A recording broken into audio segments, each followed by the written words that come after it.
Did you know that London's black cab drivers spend up to 4 years memorizing 25,000 streets? It physically changes their brain. Neuroscientists confirmed it. Part of their brain actually grows larger. Most people think they know London through the red buses and Big Ben, but trust me, you don't know the half of it. These are 10 facts that prove London is the most deceptively strange city on the planet.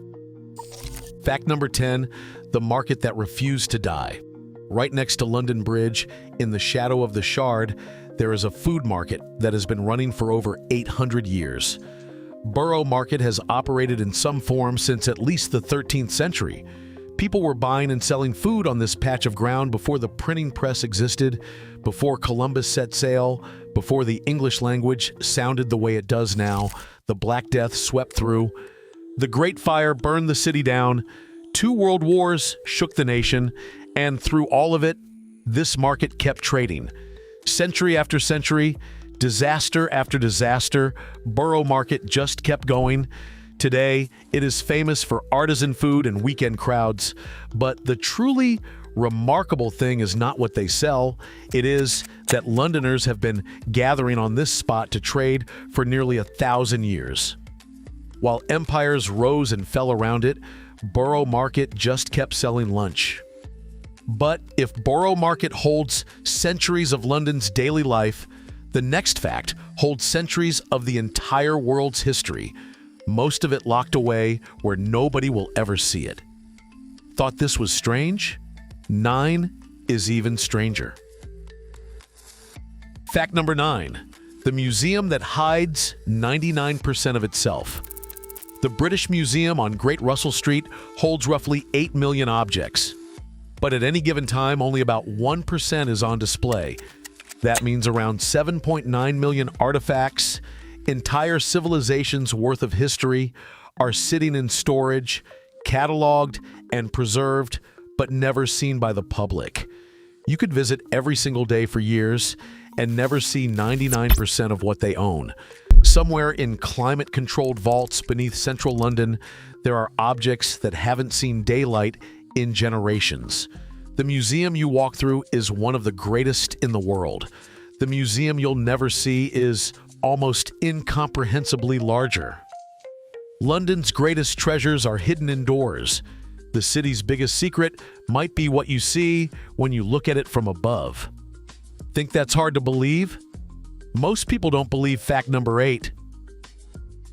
Fact number 8, the city that's secretly a forest. Ask anyone to picture London, and they'll describe concrete and gray skies. That image is spectacularly wrong.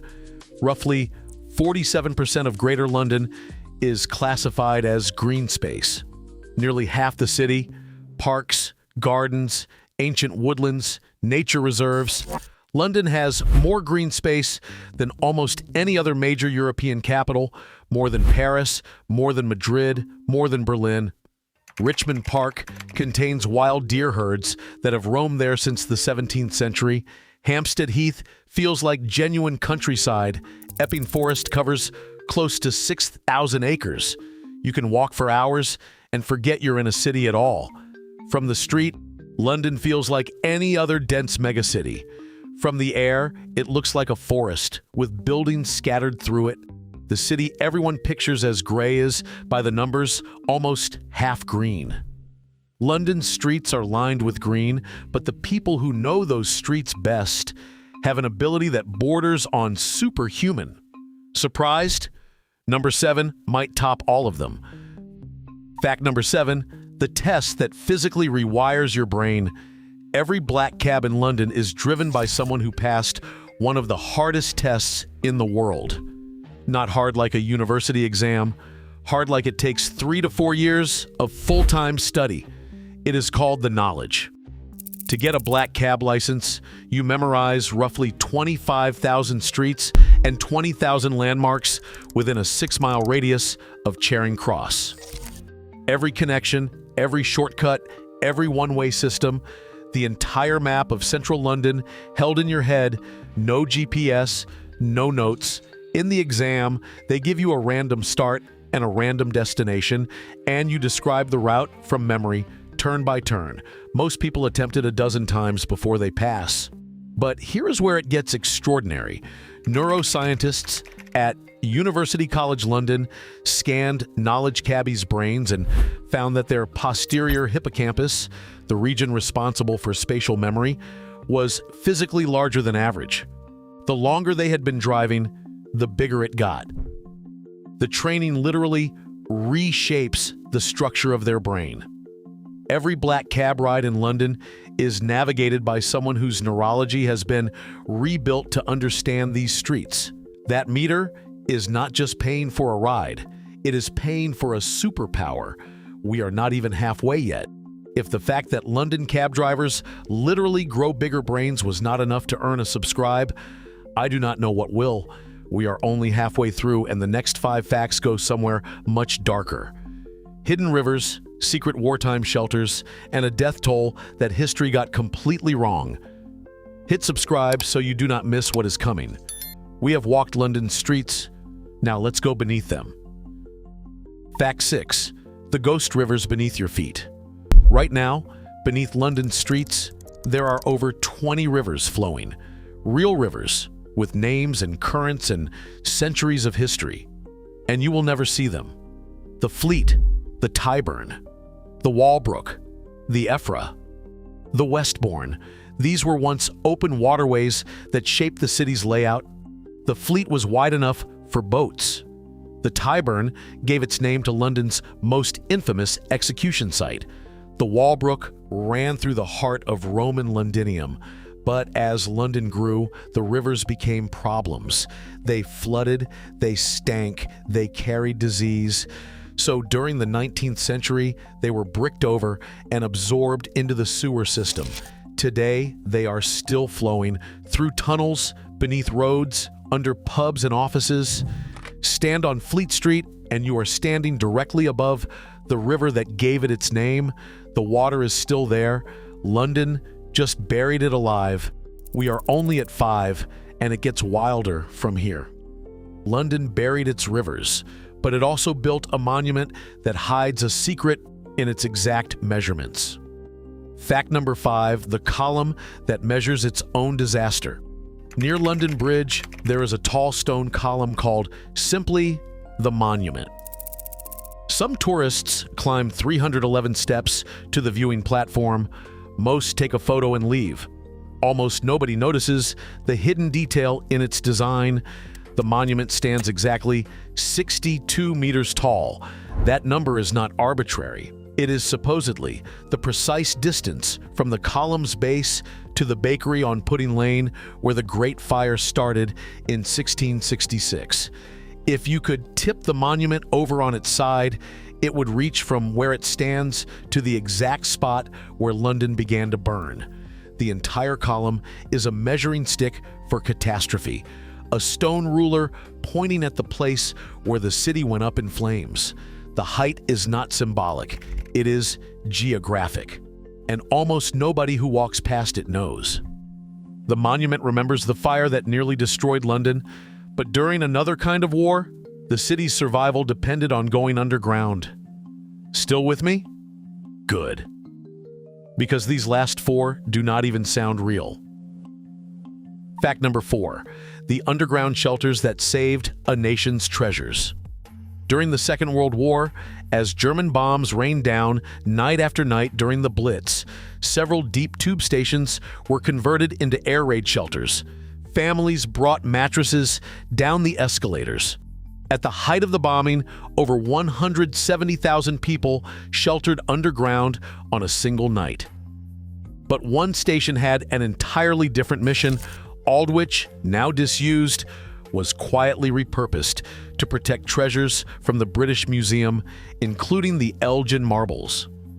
While bombs destroyed the streets above, ancient Greek sculptures sat in the darkness of a London railway tunnel.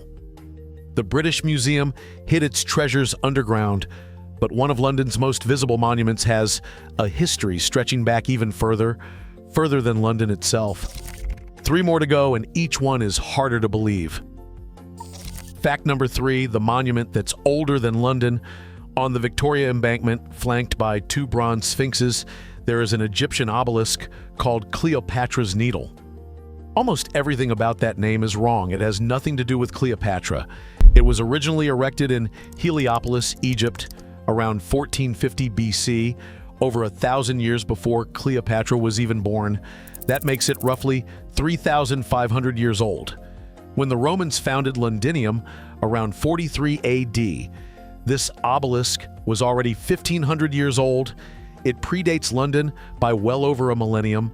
It survived the fall of pharaohs, the rise of Rome, and the entire medieval period before being transported to London in the 19th century, a journey that nearly ended in disaster when the ship hit a storm in the Bay of Biscay and 6 sailors died. Today, it stands on the embankment, largely ignored by commuters. The oldest man-made object in London, it was ancient before this city even existed. Cleopatra's Needle survived 3,500 years, but London itself barely survived what came next, and the official numbers do not add up. You are not ready for number 2. Fact number 2, the fire that destroyed a city and supposedly killed almost nobody. On the 2nd of September, 1666, a fire started in a bakery on Pudding Lane. 4 days later, medieval London was gone. Around 13,200 houses were destroyed. 87 churches, including the original St. Paul's Cathedral, lay in ruins. Over 400 acres were leveled. And according to official records, the death toll was 6. 6. Historians widely consider that a dramatic undercount. The fire burned hot enough to melt iron locks on the city gates. It would have cremated victims entirely, leaving no remains to identify. The poor, the homeless, the undocumented residents of London slums, people never counted in life, simply vanished from the record in death. We will probably never know the true number, but the idea that a firestorm which leveled most of a major European city killed fewer people than a bad car accident is one of history's most suspicious statistics. The Great Fire did not just destroy London. It may have erased its own victims from the record entirely. The Great Fire was devastating, but it was not the worst thing that ever happened to this city, not even close. And number 1, this one changes how you see London forever. Fact number 1, the dead beneath the city.